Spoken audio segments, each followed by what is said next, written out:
Баршаңызға қайырлы күн. Классикалық венский вафлидің дайындалу түрін көрсететін болам.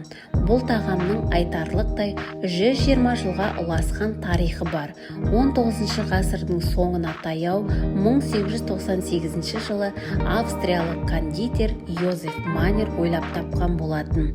Ол өзінің қонақтарына ең алғаш вафлиді жаңғақ пастасымен ұсынған. Бертін келе вафлиді жеміс-жидектермен, балмұздақпен, балмен, шоколадпен түрлендіріп ұсынатын болған. Қазіргі таңда адамдардың санасы космосқа дейін кеткен. Тағамдарды түрлі етіп дайындай алады. Олай болса, назарларыңыз видеода болсын, біз де вафлиді дайындауды бастайық. Ең алдымен формамызды осылай насаткілерін ауыстырып, қыздырып қоямыз. Содан соң өзімізге қажетті заттарды алдын ала дайындап аламыз. Бізге керекті заттар 2 жұмыртқа. 2 жұмыртқаны осындай шұңғыл ыдысқа саламыз. Содан соң 150 грамм секер саламыз үстіне. Осылай жақсылап тұрып араластырып аламыз бір керге етіп.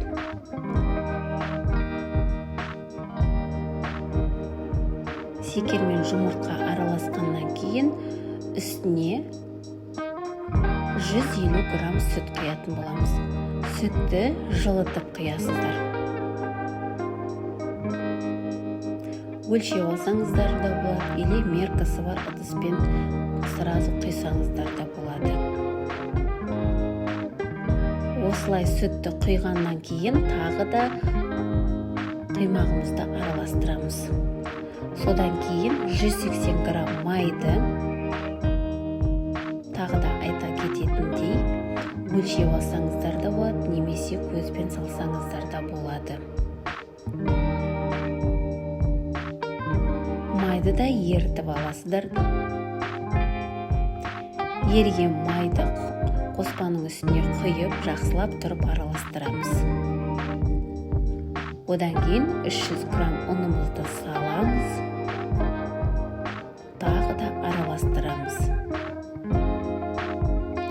Жалпы айта кететін жайт, бұл жерде өзіңіздің асханаңыздағы бар заттармен дайындаймыз.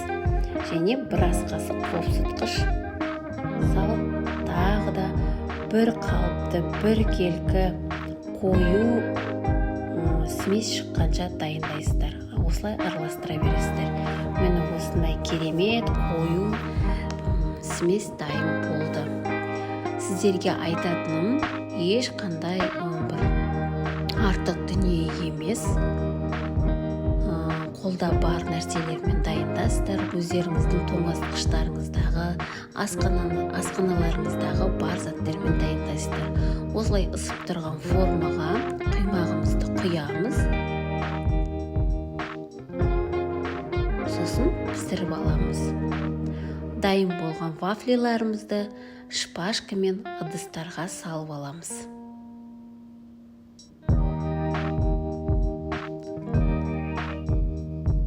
Ешқандай қиын еш нәрсе жоқ. Өте дәмді, керемет, жұмсақ, ылғалды болып дайын болып шығады. Бұл вафлиді балалардан бастап үлкендерге дейін ұнататын білесіздер. Екінші партиясын құйып, ысытып пісіріп жатырмын. Таңғы асқа немесе түске басар уақытқа, сағат 4-тің шайы дейді, біздің қазақтар, сондайға дайындап ішсеңіздер, жесеңіздер болады шаймен. Жайланып отырып әңгіме айтып ішсеңіздер болады. Осындай шоколадтар үйде бар. Қандай шоколад бар? Жаңағы видеоның басында айтып кеткендей, балмен, қойылтылған сүтпен, әртүрлі нәрселермен өздеріңіздің фантазияларыңызға қарай үстіне салмасын өздеріңіз жасай бересіздер. Менде үйде осындай киндер шоколадтары болды, соны үстіне құйдым. Ал егер сіздерге мені видео ұнаған болса, каналыма жазылып, подписка жасап, лайк басып кетіңіздер. Келесі кездескенше, құрметті достар, сіздерден қолдау күтемін. Каналым Қазақ рецептісін қолдауларыңызды сұраймын. Сіздермен бірге болған мен Арugүл.